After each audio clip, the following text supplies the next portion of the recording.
Did you ever wonder what truly separates a great magician from an ordinary one? It's not just skill or talent.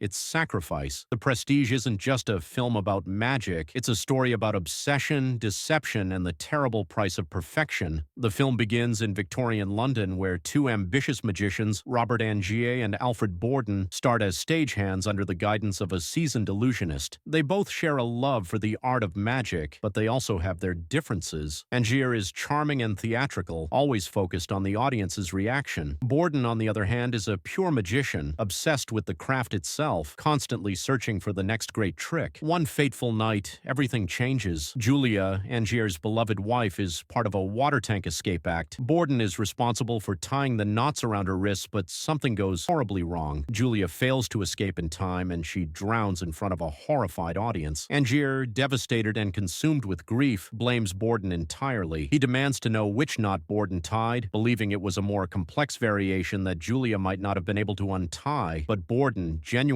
unsure, responds with a chilling, "I don't know." From that moment, a bitter rivalry is born. Angier swears to destroy Borden's career, and Borden, in return, refuses to back down. They begin sabotaging each other's performances, exposing secrets, ruining tricks, even putting lives at risk. Angier disrupts one of Borden's bullet catch tricks, leading to Borden losing two of his fingers. Borden retaliates by ruining Angier's disappearing bird act in front of a live audience, humiliating him. Their battle is no longer just about magic. It's personal. But then Borden does something extraordinary. He invents an illusion so groundbreaking that even Angier, with all his knowledge of stagecraft, can't explain it. The Transported Man, a trick where Borden enters one door and instantly appears across the stage through another. It's flawless, impossible, and it drives Angier mad. He becomes obsessed, determined to discover the secret at any cost. Angier's assistant, Olivia, is sent to spy on Borden, hoping to steal his secrets, but things don't go as planned. Olivia falls in love with Borden and switches sides. Meanwhile, Angier finds Borden's diary, thinking he's finally discovered the truth, only to realize that Borden planted the diary himself. Every clue, every page was a deception meant to lead Angier in the wrong direction. But Angier is relentless. He believes that Borden's trick is more than just stagecraft. He believes it involves real science. His search leads him to the mysterious inventor Nikola Tesla in Colorado. Tesla, working on experimental electrical devices, has been creating something extraordinary, a machine capable of duplicating objects. Angier realizes this is the answer he has been searching for. If he cannot figure out Borden's secret, he will create a trick even greater. Tesla warns Angier about the dangers of obsession, but Angier ignores him. With Tesla's machine in hand, he returns to London, ready to perform his masterpiece. His version of the Transported Man is even more stunning than Borden's. He vanishes into thin air and reappears across the stage. But what the audience doesn't know is the horrifying truth behind the illusion. Each night, Angier steps into Tesla's machine, and the device creates an exact duplicate of him. But here's the twist. The original Angier is dropped into a hidden water tank beneath the stage, drowning to death while his duplicate lives on. Night after night, a version of Angier dies, and another continues the act. Borden, desperate to uncover Angier's secret, sneaks backstage one night, but Angier has set a trap. He frames Borden for his murder, and Borden is arrested and sentenced to death. As he awaits execution, his assistant Fallon visits him in prison, reassuring him that his daughter will be safe. And then, the final revelation. Borden and Fallon were never two different people. They were twins, living a single life, switching roles every day. One brother was Borden, the other was Fallon. This was the true secret behind The Transported Man. Their greatest trick wasn't on stage, it was in real life. But their devotion to the illusion came at a terrible cost. One brother was deeply in love with his wife Sarah, while the other only pretended to be. The deception drove Sarah to madness, and eventually she took her own life. Meanwhile, Angier believes he has won.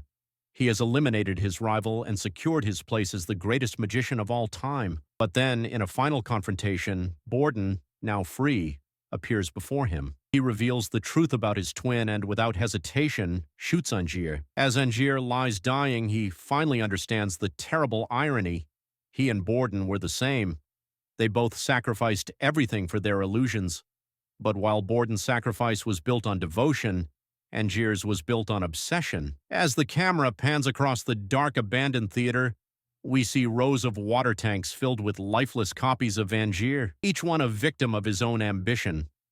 The Prestige isn't just a film about magic tricks. It's about the lengths we go to for greatness, the sacrifices we make, and the cost of obsession. In the end, there are no true winners, only illusions.